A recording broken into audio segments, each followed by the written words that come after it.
नमस्ते। आज मैं आप सबसे एक बहुत इम्पॉर्टेंट विषय के बारे में डिस्कस करना चाहती हूँ। क्या मुझे ग्लोकोमा हो सकता है? ये एक प्रश्न हर एक इंसान के मुंह में आता है। यस, आपको हो सकता है। आपको बचपन में जब आप बिल्कुल बच्चे हैं, माँ के पेट से पैदा होते हैं, तब भी आपको हो सकता है।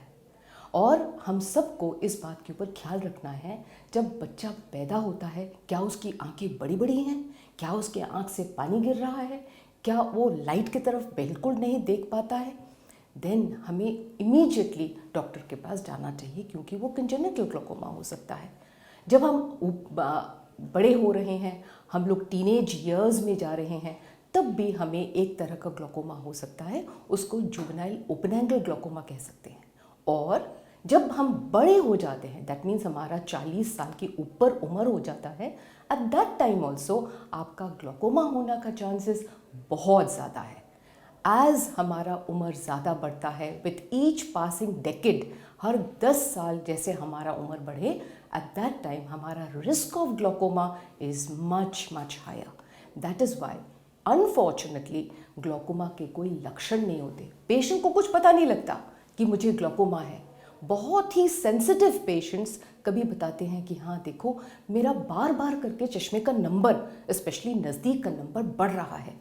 वो फिर आते हैं चेक कराने के लिए, पर ये बहुत कम पेशेंट होते हैं। कुछ पेशेंट बोलते हैं, देखिए मुझे ना एक लाइट, ये जब मैं लाइट देख रहा हूँ या किसी चीज़ में देख रहा हूँ, मुझे लगता है कि कुछ कालापन सा एक तरफ में आ रहा है, तब वो चेक कराने आते हैं।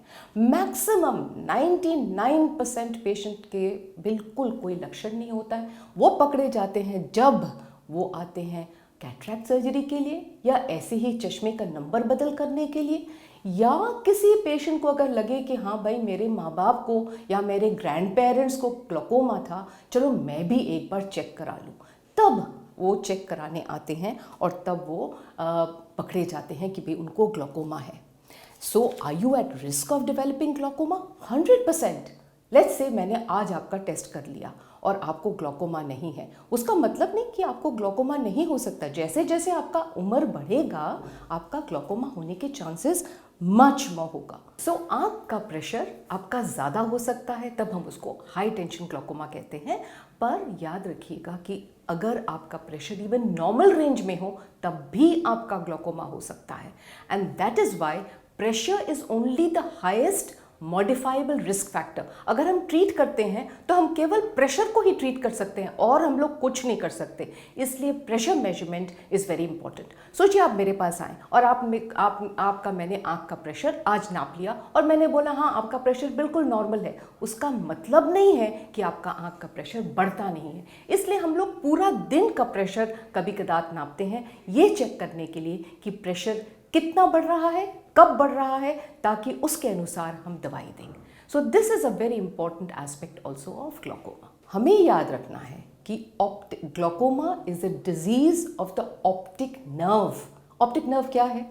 ऑप्टिक नर्व है जिस नर्व से हमारी रोशनी आती है।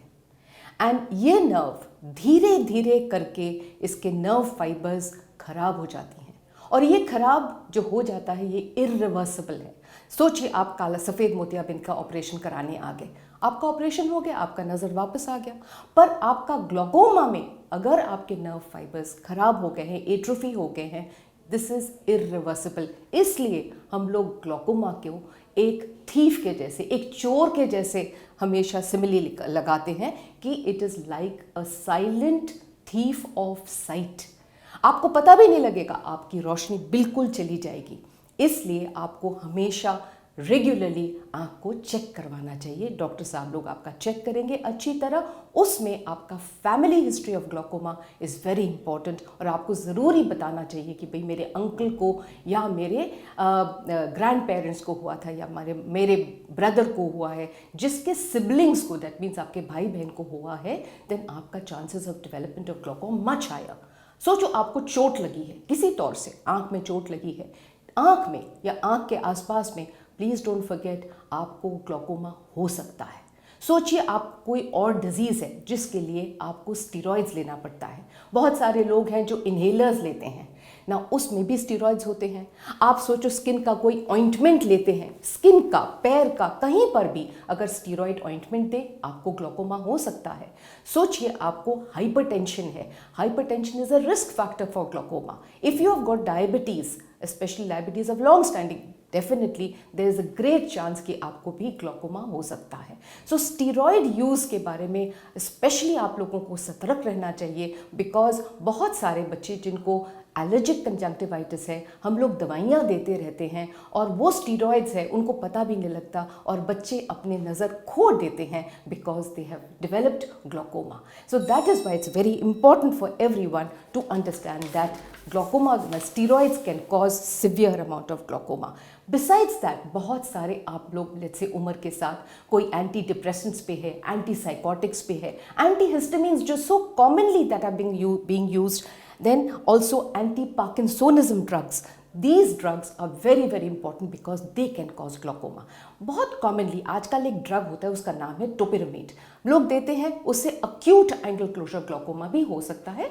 ये एपिलेप्सी के लिए दिया जाता है, एंटी कन्वल्सेंट ड्रग है। सो याद रखना है, उससे भी अक्यूट एंगल क्लोजर ग्लोकोमा हो सकता है। So you must always run to the doctor जब भी आपको इस तरह का कोई तकलीफ हो। नाउ कम्स योर सामने का पर्दा। सामने का पर्दा है आपका कॉर्निया। कॉर्निया अगर थिक हो, then in that case this cornea has to be measured. अगर आपका थिन कॉर्निया हो, then remember you have greater chances of developing glaucoma or you are at risk of developing glaucoma. This has been found by multifactorial studies हुआ है जिससे ये बात साबित हो गया है। So as I said, family history, various types of drugs, diabetes mellitus, hypertension, और जो हम लोग कभी बात नहीं करते हैं वो है स्लीप एपनिया। उसका मतलब क्या है? देखिए, जिसका चेहरा बहुत भारी होता है, गला बिल्कुल छोटा होता है, जब वो सोते हैं वो क्या करते हैं? वो स्नोर करते हैं। जो लंबा लंबा स्नोर होता है, कभी आप देखोगे उसका सांस अचानक अटक जाता है। वो अटकने में दैट्स कॉल्ड स्लीप एपनिया। वो sleep apnea can cause glaucoma. जो लोग इंस्ट्रूमेंट्स बजाते हैं, like big big brass instruments, guitar विटार नहीं बट बिग ब्रास इंस्ट्रूमेंट्स, ये म्यूजिकल इंस्ट्रूमेंट से वैल्साल्वस मनोवर होता है जिससे आपको ग्लोकोमा होने के चांसेस ज़्यादा होते हैं। जो लोग बहुत आई रब करते हैं, याद रखना उनका भी ग्लोकोमा होने चांसेस बहुत ज़्यादा होता है। अब अगर आप मेरे पास आए तो मैं क्या क्या टेस्ट करूँगी? First thing I will do is major your visual equity. आपका विजन कितना है? आप किस तरह के ग्लासेस पहनते हैं? क्या आप myopic glasses, the thick glasses by which you are wearing to see for distance? Remember, myopes are a greater chances of developing glaucoma. Now, अगर आप मायोप हो तो आप, बहुत सारे लोग क्या करते हैं, वो एक लैसिक करा लेते हैं, है ना? तो आपका कॉर्निया बिल्कुल पतला हो जाता है। जब आप पतला हो जाता है तो लोग बोलते हैं, अरे इसका तो प्रेशर बिल्कुल ठीक है, इसका कॉर्निया पतला है। पर वो आप लोग भी भूल जाते हैं उस समय में बताने के लिए कि आपका लैसिक हुआ है। That is Y whenever you go to a doctor, don't forget to tell the doctor कि आपको लैसिक कराया गया है पहले। And that makes a lot of difference जब हम आँख का प्रेशर मेजर करते हैं, प्लस आपका थिकनेस के लिए इवेल्युएट करते हैं कि is it a risk factor for your glaucoma. Along with that, most important test that must be done, that is gonioscopy.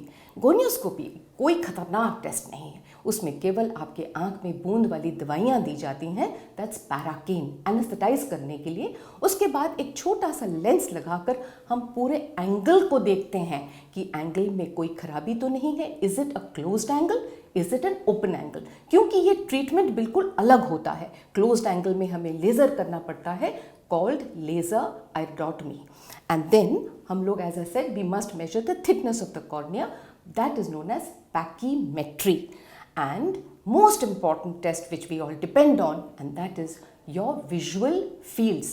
ये visual fields Humphry visual field analyser से हो सकता है, जिसमें आप एक बड़े से मशीन पे सामने में बैठते हैं। आप लोगों को बोला जाता है कि येलो लाइट को देखते रहो, और येलो लाइट को देखते हुए आपका एक आंख बंद किया हुआ आपको बटन दबाना पड़ता है टू सी। उसका रिपोर्ट लगभग इस तरह से होता है। ये रिपोर्ट जो है ये एक फील्ड रिपोर्ट है। नाउ इस फील्ड रिपोर्ट को देखकर हमें पता लग जाता है कि हाँ, आपको ग्लोकोमा है कि नहीं है, या अगर है तो कितना है, बिकॉज डिपेंडिंग ऑन दैट हम अपना दवाइयाँ बदल करेंगे। सेकेंड इज ये एक फंक्शनल टेस्ट है। फिर हम स्ट्रक्चरल टेस्ट करना चाहते हैं, आपका स्ट्रक्चर कितना डैमेज हुआ है, वो स्ट्रक्चरल टेस्ट हम लोग ऑप्टिकल कोहेरेंस टोमोग्राफी OCT से करते हैं। ये OCT का रिजल्ट लगभग इस तरह का है, GCC, और ये है आपका OCT। Now this OCT result will also tell us कि कितना आपका स्ट्रक्चरल डैमेज है, और हमें चाहिए कि विजुअल फील्ड्स आप अच्छी तरह करें, because that is going to be, आपको बार बार करते रहेंगे, हमें पता लग जाएगा कितना आपका डिफेक्ट बढ़ रहा है कि कमती हो रहा है। और एक और चीज़, हम आपके जो पीछे का पर्दा था, जैसे ऑप्टिक नर्व, याद है हमने आपको बताया था कि optic nerve is the one that gets damaged. तो ऑप्टिक नर्व का पिक्चर अगर हम पहले ही ले लें तो then later on we can see if there are any changes और not. So this is in very short what are the risk factors for developing glaucoma, in short, what are the tests that we require in order to diagnose you for glaucoma and to do your glaucoma follow-up. Thank you.